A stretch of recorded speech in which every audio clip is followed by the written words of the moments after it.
ವರುಣಾ ಕ್ಷೇತ್ರದ ಕಾರ್ಯಕರ್ತರನ್ನ ನೋಡಿ ಸಿದ್ದು ಭಾವುಕರಾಗಿದ್ದಾರೆ. ಸಿಎಂ ನಿವಾಸ ಕಾವೇರಿಯಲ್ಲಿ ಕಾರ್ಯಕರ್ತರನ್ನ ಭೇಟಿ ಮಾಡಿರುವಂತದ್ದು ವರುಣಾ ಮುಖಂಡರು. ಕಾರ್ಯಕರ್ತರನ್ನ ಭೇಟಿಯಾಗಿರುವಂತಹ ಸಿದ್ದರಾಮಯ್ಯ ಸಿಎಂ ನಿವಾಸ ಕಾವೇರಿಯಲ್ಲಿ ಕಾರ್ಯಕರ್ತರನ್ನ ಭೇಟಿಯಾಗಿದ್ದಾರೆ. ವರುಣಾ ಮುಖಂಡರು ಕಾರ್ಯಕರ್ತರನ್ನ ಭೇಟಿಯಾಗಿರುವಂತಹ ಸಿದ್ದು ರಾಜೀನಾಮೆ ಸುದ್ದಿಯನ್ನ ಕೇಳಿ ಆಗಮಿಸ್ತಾ ಇರುವಂತಹ ಕಾರ್ಯಕರ್ತರನ್ನ ನೋಡಿ ಭಾವುಕರಾಗಿದ್ದಾರೆ ಸಿದ್ದರಾಮಯ್ಯ.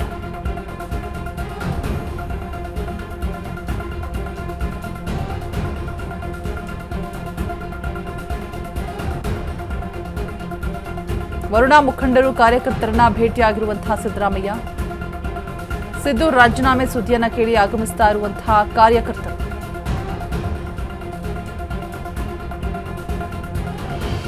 ಸಿಎಂ ನಿವಾಸ ಕಾವೇರಿಯಲ್ಲಿ ಭೇಟಿಯಾಗೋದಕ್ಕೆ ಮುಂದಾಗಿರುವಂಥದ್ದು. ಅವ್ರನ್ನ ನೋಡಿ ಸಿದ್ದು ಭಾವುಕರಾಗಿದ್ದಾರೆ. ನಿಜಕ್ಕೂ ಇಷ್ಟು ವರ್ಷಗಳ ಕಾಲ ಒಂದು ಪಕ್ಷನಿಷ್ಠೆಯಿಂದ ದುಡಿದು ಅಹಿಂದ ನಾಯಕ ಅನ್ನುವಂತಹ ಒಂದು ಪಟ್ಟವನ್ನ ತೆಗೆದುಕೊಂಡು ಹೋರಾಟವನ್ನು ಕೂಡ ಮಾಡಿದ್ದಾರೆ, ಶ್ರಮವಹಿಸಿ ದುಡಿದಿದ್ದಾರೆ. ಅವರ ಅತ್ಯಾಪ್ತ ಬಳಗದವರು ಶಾಸಕರು ಅಂತ ಏನೆಲ್ಲ ಇದ್ರು. ಮತ್ತೆ ವರುಣಾ ಕ್ಷೇತ್ರದ ಜನರ ಅಭಿಪ್ರಾಯವನ್ನ ನಮ್ಮ ಅಶ್ವವೇಗ ನ್ಯೂಸ್ ಮಾತನಾಡಿಸುವಂತಹ ಕೆಲಸವನ್ನು ಕೂಡ ಮಾಡಿದಂತಹ ಸಂದರ್ಭದಲ್ಲಿ ಎಲ್ಲರಿಗೂ ಒಂದು ಕಾನ್ಫಿಡೆನ್ಸ್ ಇತ್ತು. ಯಾವುದೇ ಕಾರಣಕ್ಕೂ ಕೂಡ ಹೈಕಮಾಂಡ್ ಈ ಒಂದು ನಿರ್ಧಾರವನ್ನ ಒಪ್ಪೋದಿಲ್ಲ, ಯಾವುದೇ ಕಾರಣಕ್ಕೂ ಸಿಎಂ ಸಿದ್ದರಾಮಯ್ಯ ಪಟ್ಟವನ್ನ ಬಿಡಬಾರದು, ಅವ್ರಿಗೆ ಇನ್ನೂ ಕೂಡ ಟೈಮ್ ಇದೆ, ಡಿಕೆಶಿ ಅವ್ರಿಗೆ ಮುಂದೆ ಸಿಎಂ ಆಗಬಹುದು, ಬಟ್ ಸಿದ್ದರಾಮಯ್ಯ ಹಾಗಲ್ಲ, ಅವರೇ ಮುಂದುವರಿಬೇಕು, ಅವರೇ ಇರ್ತಾರೆ ಅಂತ ಹೇಳ್ಬಿಟ್ಟು ತುಂಬಾ ಒಂದು ಕಾನ್ಫಿಡೆಂಟ್ ಆಗಿದ್ರು. ಬಟ್ ಸಿದ್ದರಾಮಯ್ಯ ಪಟ್ಟದಿಂದ ಕೆಳಗಿಳಿದಿರೋದಕ್ಕಾಗಿ ವರುಣಾ ಕ್ಷೇತ್ರದ ಕಾರ್ಯಕರ್ತರನ್ನ ನೋಡಿ ಸಿದ್ದು ಭಾವುಕರಾಗಿದ್ದಾರೆ. ನೋಡ್ತಾ ಇರ್ಬೋದು ದೃಶ್ಯಾವಳಿಗಳಲ್ಲಿ ಅಷ್ಟು ಜನ ಕಾರ್ಯಕರ್ತರು ಆಗಮಿಸಿದಂತಹ ಸಂದರ್ಭದಲ್ಲಿ ವರುಣಾ ಕ್ಷೇತ್ರದ ಕಾರ್ಯಕರ್ತರು ಸಿದ್ದರಾಮಯ್ಯ ನೋಡಿ ತುಂಬಾನೇ ಭಾವುಕರಾಗಿದ್ದಾರೆ. ಸಿಕ್ಕಾಪಟ್ಟೆ ಕ್ರೌಡ್ ಕೂಡ ಇದೆ. ಅವರು ಯಾರಿಗೂ ಕೂಡ ಮಾತನಾಡ್ಸೋದಕ್ಕೆ ಆಗ್ತಾ ಇಲ್ಲ, ಬಟ್ ಶೇಕ್ ಹ್ಯಾಂಡ್ ಕೊಡೋದಕ್ಕೆ ಮುಂದಾಗ್ತಾ ಇದ್ದಾರೆ. ನುಗ್ಗಲು ಕೂಡ ಆಗ್ತಾ ಇದೆ, ನೋಡ್ತಾ ಇರ್ಬೋದು. ತುಂಬ ಭಾವುಕರಾಗಿದ್ದಾರೆ. ಒಂದು ರೀತಿಯಾಗಿ ತುಂಬ ಏನೋ ಸಂಚಲನವನ್ನು ಮೂಡಿಸುತ್ತೇನೋ, ಅಷ್ಟು ಈಸಿಯಾಗಿ ಬಿಟ್ಕೊಡೋದಕ್ಕೆ ಸಾಧ್ಯ ಆಗೋದಿಲ್ವೇನೋ ಕುರ್ಚಿನ. ಈ ಒಂದು ಬ್ರೇಕ್ಫಾಸ್ಟ್ ಮೀಟಿಂಗ್ ಏನಾಯಿತು, ಆರಂಭ ಆಗಿದ್ದು ಗೊತ್ತಾಗಲಿಲ್ಲ, ಮುಗಿದು ಹೋಗಿದ್ದು ಗೊತ್ತಾಗಿಲ್ಲ, ಏನೂ ಚರ್ಚೆಗಳೇ ಆಗಲಿಲ್ಲ. ಈ ತುಂಬಾನೇ ಈಸಿಯಾಗಿ ಸಿದ್ದರಾಮಯ್ಯ ತಮ್ಮ ಪಟ್ಟವನ್ನು ಬಿಟ್ಕೊಟ್ರು. ಯಾವುದೇ ರೀತಿಯಾದಂತಹ ತೊಂದರೆಗಳನ್ನು ಮಾಡದೆ ಒಂದು ರೀತಿಯಾಗಿ ಡಿಕೆಶಿಯ ಹಾದಿ ತುಂಬಾ ಸುಲಭ ಆಗೋ ರೀತಿಯಲ್ಲಿ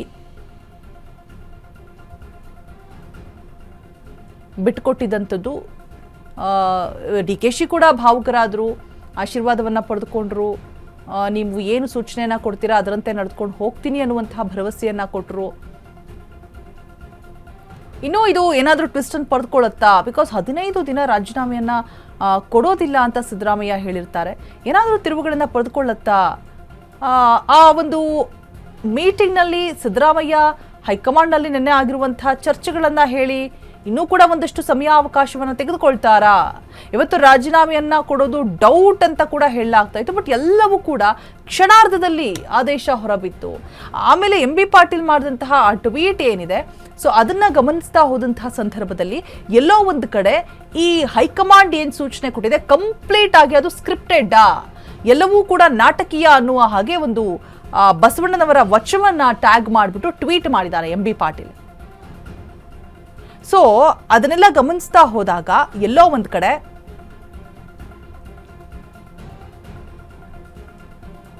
ಎಲ್ಲ ನಾಟಕೀಯವಾಗಿ, ಅಂದ್ರೆ ಸ್ಕ್ರಿಪ್ಟೆಡ್ ಆಗಿ, ಹೊರಗಡೆ ನೋಡೋಕಷ್ಟೇ ಚಂದ ಕಾಣೋ ರೀತಿಯಾಗಿ ನಡೀತಾ ಇದೆಯಾ ಅನ್ನುವಂತಹ ಮಾತುಗಳು ಕೂಡ ಮತ್ತೊಂದು ರಾಜಕೀಯ ವಲಯದಲ್ಲಿ ಆಗ್ತಾ ಇರುವಂಥದ್ದು. ಅದಕ್ಕೆ ಒಂದು ಎಕ್ಸಾಂಪಲ್ ಅಂದ್ರೆ MB ಪಾಟೀಲ್ ಅವರ ಟ್ವೀಟ್. ಏನೇ ಆಗಿರಬಹುದು, ಬಟ್ ಪಟ್ಟವನ್ನ ಬಿಟ್ಕೊಟ್ಟಿರೋದಕ್ಕೆ ಸಿದ್ದರಾಮಯ್ಯ ಕೂಡ ಭಾವುಕರಾಗಿದ್ದಾರೆ.